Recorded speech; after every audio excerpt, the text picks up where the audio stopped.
Greetings. Welcome to lesson 28. This lesson starts with a quick review of equations of symmetrical components theory and then goes through the solution of an example. A second example is worked out in lesson 29 to keep the length of the lessons reasonable. As mentioned, this review will be brief. For a more detailed presentation, please check out lesson 27. So let's get started. Given any three phasors VA, VB, VC, we can form three symmetrical sets of phasors called the zero sequence set, the positive sequence set, and the negative sequence set. The zero sequence set will have three components that are identical, V0, 1, VA0, VB0, VC0. The positive sequence set has three components that are equal in magnitude, but are 120 degrees apart in their phase angle. It is called positive sequence because starting from VA, you can see that VB lags VA by 120 degrees and VC lags VB by 120 degrees. And that's the characteristic of a positive sequence set. The negative sequence set will similarly have components that are identical in magnitude and are 120 degrees apart, except here, starting with VA, VB leads VA by 120 degrees, and VC leads VB by 120 degrees. And that's the characteristic of a negative sequence set. The numbers 0, 1, and 2 represent zero set, positive set, or negative set, respectively, and that's industry standard. The central idea is that if the sequence sets are correctly determined, then individual phasors VA, VB, VC can be reconstructed from the components of these three sets.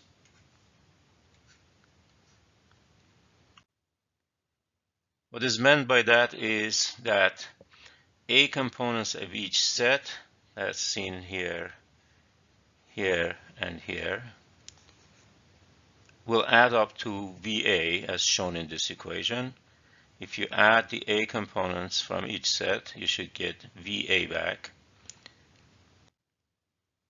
And the VB components will add up to VB. The VB components of the set, VB0, VB1, and VB2, will add up to the original phasor VB.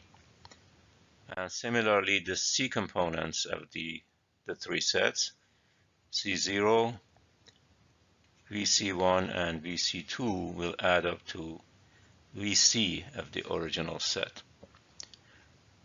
This represents half of the story though.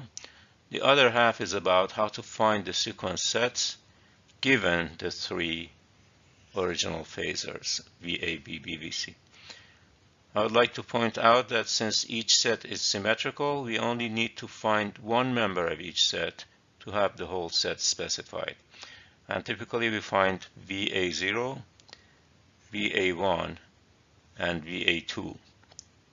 And those three will determine, each will determine its own set uniquely.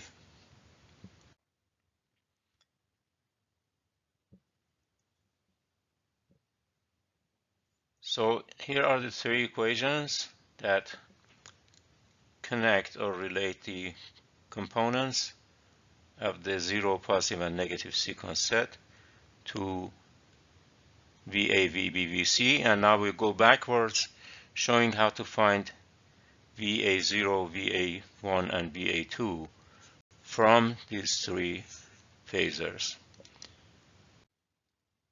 Here is the first equation. VA0 equals 1/3 VA plus VB plus VC. VA1 is 1/3 of this expression, but first let me talk about the A operator. A, lowercase a, equals 1 bit 120 degrees angle, and A squared, which is the square of this number, will be one with 240 degrees, which is the same as negative 120 degrees. So what this operator does when it multiplies by a phasor is that it maintains the magnitude of the phasor, but A will add 120 degrees to its phase angle. A squared, when that's multiplied by a phasor, A squared will subtract 120 degrees from its phase angle. So that's what is meant by these operators here.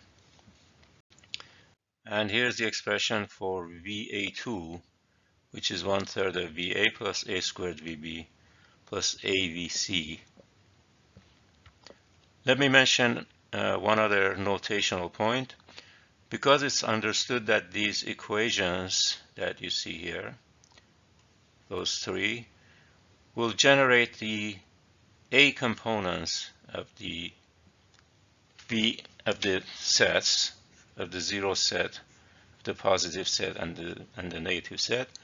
Typically, the A is dropped out, and these are shown as V0, V1, and V2. But it is understood that what's meant by V0 is VA0, and what's meant by V1 is VA1, and what's meant by V2 is VA2. Let's go over a numerical example now. Here is a set of three phasors given in terms of their polar representation. These three clearly form an unbalanced set. Let's find the V0, V1, and V2 of the sequence set. V0, well, I keep the A just for emphasis, but you can call this V0 if you want, equals 1/3 of the sum of the three phasors. And putting these values in the parentheses for each of these variables, we can find the sum. Here are the values from here, and from here, and adding them and dividing the result by 3 gives 603.31 volts with negative 151.2 degree of phase angle. That would be for VA0. We'll calculate VA1 and entering the numbers and accounting for these phase shifts. The first phasor is entered without any changes, VA. The second phasor, VB, is being multiplied by A. So what that means is that we need to add 120 degrees to its phase angle, which brings us to 3000 with negative 15 degrees phase angle. And in the last term, we have A squared times VC. That means that we need to take away 120 degrees from the phase angle of VC, and that will leave us with 30 degrees phase angle. The magnitudes, of course, don't change because A and A squared both have a magnitude of just 1.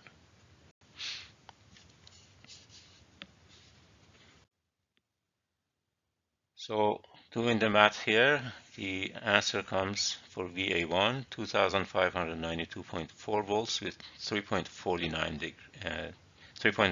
degrees of phase angle. For VA2, we have this equation. Again, to substitute the values, VA comes in with no change. For VB, we need to take away 120 degrees.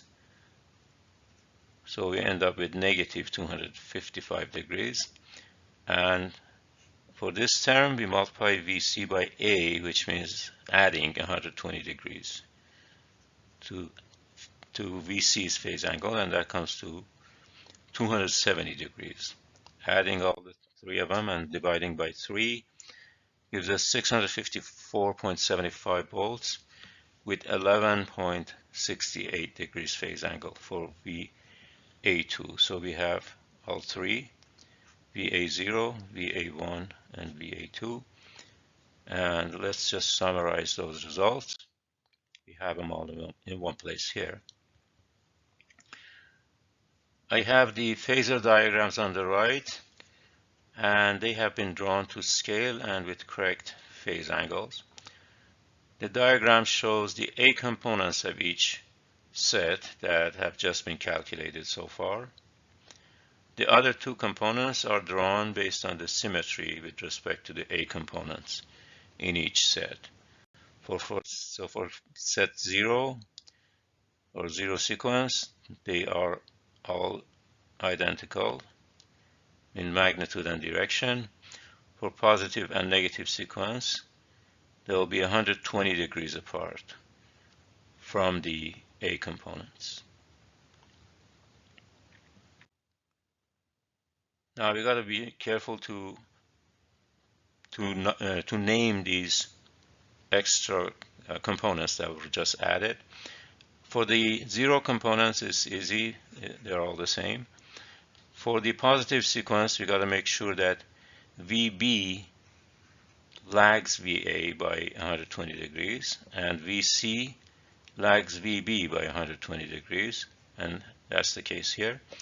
For the negative sequence, we have to make sure that VB leads VA by 120 degrees, and VC leads VB by 120 degrees. So that's the big difference between the positive and negative sequence set, is the direction of the rotation of the phasors. The numerical values of the B and C components can easily be calculated. First, VB0, VBC, C0 are the same as VA0, so there is no calculation here. For the VB1 and VC1, they come from the positive sequence set. So VB1 will have the same magnitude as VA1, 2592.4, and same with VC1, same magnitude as VA1, except that VB1 will lag VA1 by 120 degrees. So I'll have to take away 120 degrees from 3.49. And this is the answer for that. And for VC1, I'll have to add 120 degrees to VA1 plus 120, and that gives me 123.49. For VB2 and VC2, for the negative set, we'll do the opposite. For VB2 here, we'll add 120 degrees to VA2, so it will be this plus 120 comes to this number. And for VC2, we'll subtract 120 degrees from VA2, and so subtract from here 120 degrees from this angle will give us the angle for VC2. So now we have all the three components of the sequence sets.